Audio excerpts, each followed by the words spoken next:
Parliament సాక్షిగా కేంద్ర ప్రభుత్వం గిరిజనులను మోసం చేసే ప్రయత్నం చేసిందని గిరిజన స్త్రీ సంక్షేమ శాఖ మంత్రి సత్యవతి రాథోడ్ ఆరోపించారు.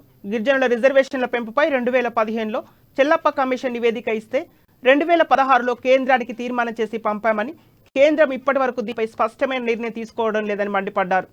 టీఆర్ఎస్ ఎల్పీ కార్యాలయంలో ఆమె మీడియాతో మాట్లాడారు. సుప్రీంకోర్టు పరిధిలో కేసు ఉందని, గిరిజన రిజర్వేషన్లు పెంచలేమని కేంద్ర మంత్రి అర్జున్ చెప్పడం దుర్మార్గమన్నారు.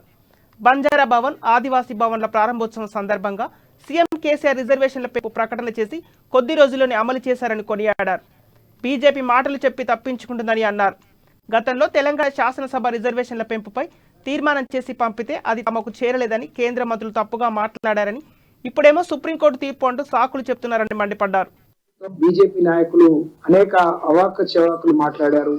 రిజర్వేషన్ పెంచుకోవాల్సిన అవసరం ఉంది అని చెప్పి ఉద్యమ కాలంలో చెప్పారు. తెలంగాణ ఏర్పడిన తొలినాళ్లలో కూడా ఈ విషయాన్ని వారే స్వయంగా గిరిజనులు అడగక ముందే వారు గుర్తించి ప్రభుత్వం ఏర్పడిన తొలినాళ్లలోనే దీనికోసం ఒక ప్రత్యేకమైన కమిషన్ వేయటం, చెల్లప్ప కమిషన్, ఒక రిటైర్డ్ ఐఏఎస్ ఆఫీసర్ తో ఒక కమిటీ వేసి ఆ కమిషన్ నివేదిక మేరకు 2015లో నివేదిక వస్తే 16లోనే మరి అసెంబ్లీలో తీర్మానం చేసి కేంద్ర ప్రభుత్వానికి పంపించడం జరిగింది. ఈ రాష్ట్రంలో 10% ఉన్న గిరిజనులకు ఇప్పటికి అమలవుతున్న 6% రిజర్వేషన్ ని 10%గా పెంచమని ఆ రోజు తీర్మానం చేస్తే, ఆ రోజు నుంచి మొన్నటి వరకు తెలంగాణ రాష్ట్ర ప్రభుత్వం, ముఖ్యమంత్రి గారు రిజర్వేషన్ పెంచే వరకు టిఆర్ఎస్ పార్టీ మీద, ముఖ్యమంత్రి గారి మీద కేంద్ర ప్రభుత్వం, బీజేపీ నాయకులు అనేక అవాక చవాకులు మాట్లాడారు.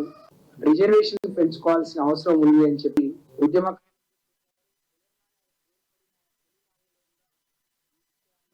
వారే